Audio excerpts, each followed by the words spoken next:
Do you remember what I'd whispered to you when you were little, right before you drifted off? You will be the greatest woman this goddamn kingdom has ever seen.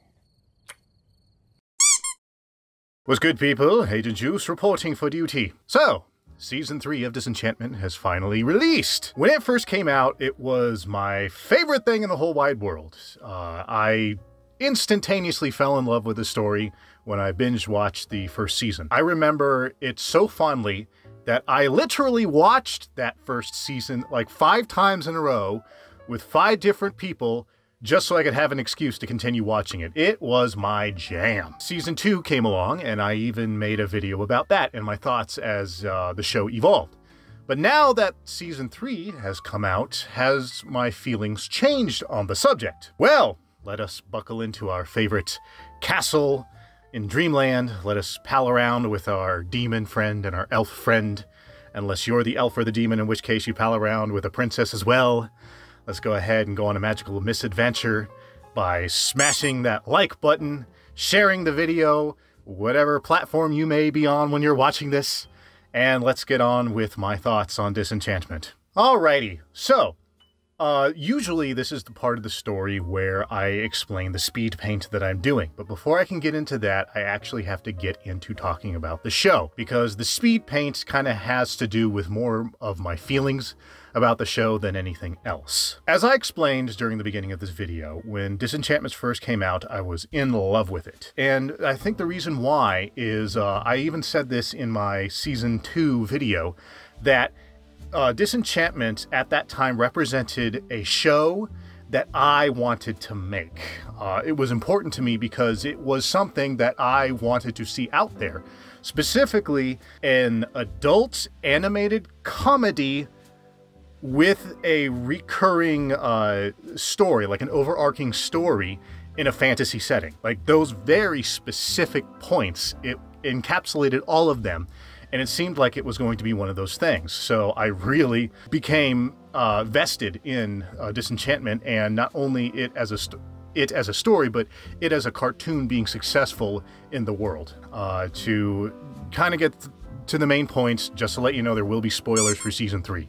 We're going to really dig into this. For those of you unfamiliar with Disenchantment, it's about Princess Bean and her 2 friends, Elfo and Lucy, who she meets. She lives in a magical kingdom of Dreamland, and she goes on, you know, funny, doofy adventures you'd expect from a Matt Groening cartoon. However, there's this overarching story that there may be something special about Bean herself, about her lineage, about the kingdom of Dreamland, and it's all tied into the mystery of her mother, Queen Dagmar, who ends up, it turns out that she's been plotting this secret plan all along to overthrow Dreamland and raise Bean as some kind of Ubermensch super queen that will one day rule the world with magical powers and stuff. So there's a reason why I'm kind of faltering as I'm trying to describe it, and this ties into that question I posed at the beginning of this video. Has my feelings about Disenchantment held up?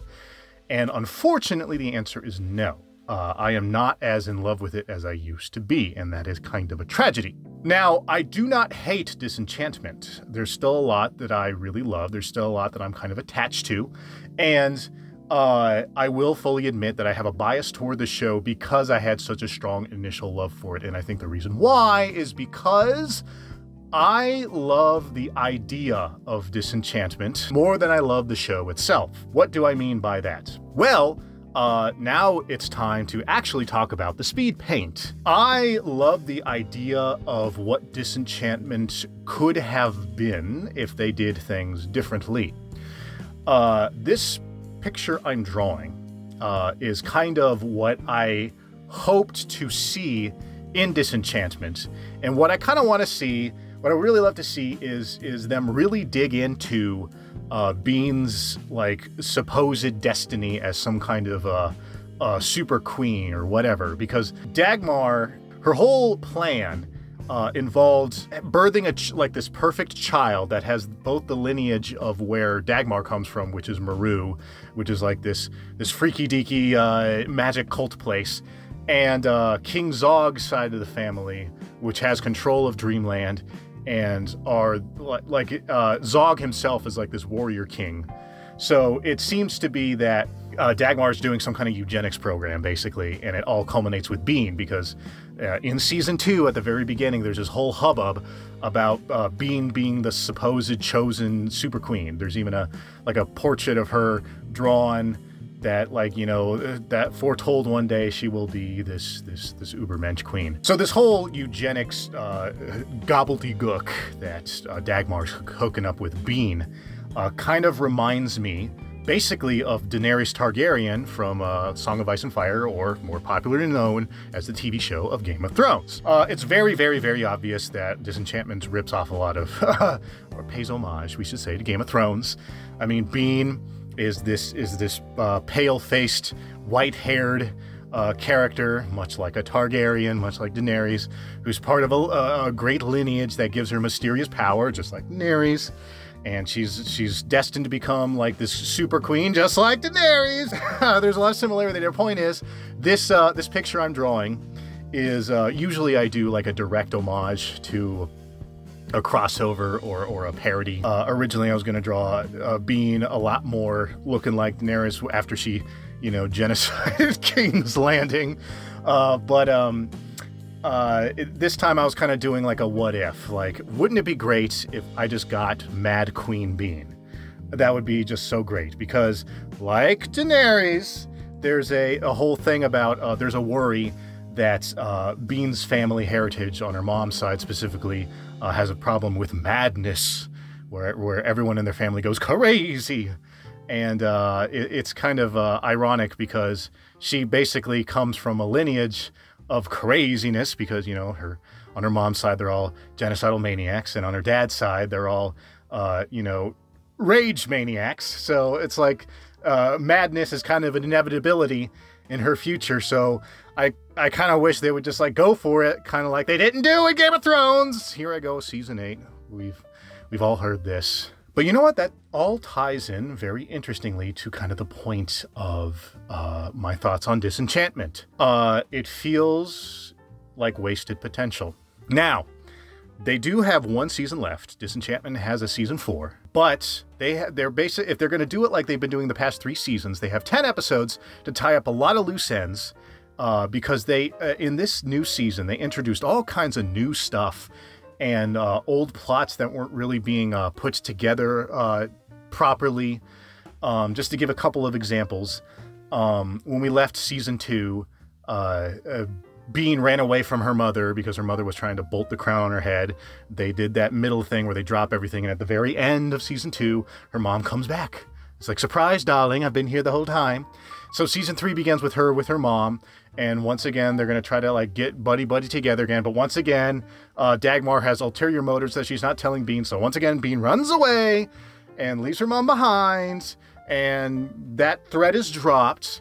They do a little bit more this season to kind of like feed us more story stuff as opposed to just giving us episodic stuff. But some of it feels less like they're trying to make a story and more like they're trying to change things up and get rid of some things. And what I mean by that is, one of the things I'm surprised they did is what they did with Zog.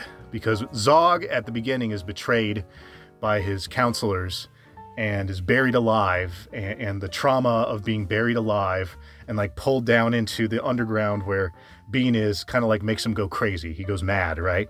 So the entire time he's been traumatized, and now he's crazy and babbling and making funny sounds like honk honk and stuff. It's almost like they did that to Zog less to build his character and more just to get him out of the way. Like, let's turn Zog into a crazy babbling hobo so we can push him to the side and not have to deal with him. They kind of do the same thing with Prince Derek, because at the end of season 2 he became king, and now it's like, okay, well, he's not king anymore because Zog is back, but Zog is crazy, so he's basically inept. And so Derek decides to go find himself. So they do like a quick episode where he's like palling around with fairies and like becomes a man. There's some implications there, but anyway. So now he doesn't really have a place. And so Una, you know, Queen Una, divorced Zog. She became a pirate queen, and she kind of came back to kind of help take care of Zog during his time of need along with Bean. And then there's a part where, you know, Prince Derek decides to leave with his mom to go pirate on the seas. And again, that felt more like they were just trying to get him out of the way. So this season kind of felt weird, like they're trying to do like a quick cleanup to, I guess, make season 4 more streamlined so they can hurry up and tie up all these loose ends that they've been leaving. It's kind of a bummer. Now, one thing you do not do in the animation industry is poo-poo too much on other people's work. It's considered a bad form. What you can say about that or not, about, you know, the Hollywood industry, about you're not allowed to criticize, well, that's a conversation for another time. So, as much as I am poo-pooing on Disenchantment, I want to say that I'm not trying to say that the writers are hacks and they have bad ideas, because nobody ever sets out to make something crappy. I think that ultimately they were just trying to do a bunch of stuff, and for whatever reason, maybe they weren't given enough episodes to tell all the stories they wanted to tell. Maybe there was executive meddling. You know, Netflix is its own ecosystem, and this is the first time that Matt Groening is doing something with a streaming service as opposed to normal television. So, you know, he's probably not used to doing it in this particular manner, and he probably wanted to do a bunch of things he would normally be able to do in normal television that maybe he wasn't allowed to do here. There's all kinds of things that could make this not flow the right way. Maybe they had other ideas and they were scrapped at the last minute. It's unfortunate, but Disenchantment leaves me wanting. It's not a bad show. It's just not, I feel like it's not giving me everything I want. Now, that could be seen as selfish, like, wah, I want things my way. But I know I've been, you know, doing some of my own readings about other people's thoughts on Disenchantment, and they kind of feel the same way, is that it's confusing, and there's things that aren't clicking right. You know, of course, is there the problem that it's being compared to Futurama, which is widely considered, of the 3 Matt Groening cartoons, the best one. And maybe it is unfair to compare it to Futurama. But that's the thing, is like, I didn't like Disenchantment because I was expecting Futurama. If anything, I was excited they weren't going to do episodic things like they would do in Futurama.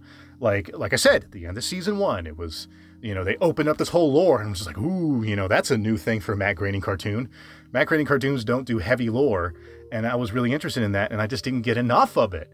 So it's kind of funny is that Disenchantment has made me feel disenchanted because I didn't get enough of it. I felt like there was so much more it could offer. I wish it was more lore heavy. I wish they dug deeper into stuff. I wish they took crazy risks and made Bean go full Mad Queen. And I'm not talking about like the way Zog went mad where you're like a hobo yelling at birds. I'm talking about like actually dangerously insane. Hence the picture I'm drawing. Like imagine if Bean just said like, you know what? Okay, fine. I'm going to go crazy anyway, but I'm going to go crazy my way. And I'm going to take over the world with my cool lightning powers, which they only showed like twice. Even though they were hinting that it's a bigger thing. Okay, that's me ranting. So anyway, she has her cool sorceress powers. And like, you know, it's very clear that Elfo is half ogre. So in the picture, he's embracing his ogre side, and his berserker side, right? Because there's a part in season 2 where even Bean says like, wow, Elfo, you're kind of scary when you like tap into your blood rage, which is totally probably an ogre thing.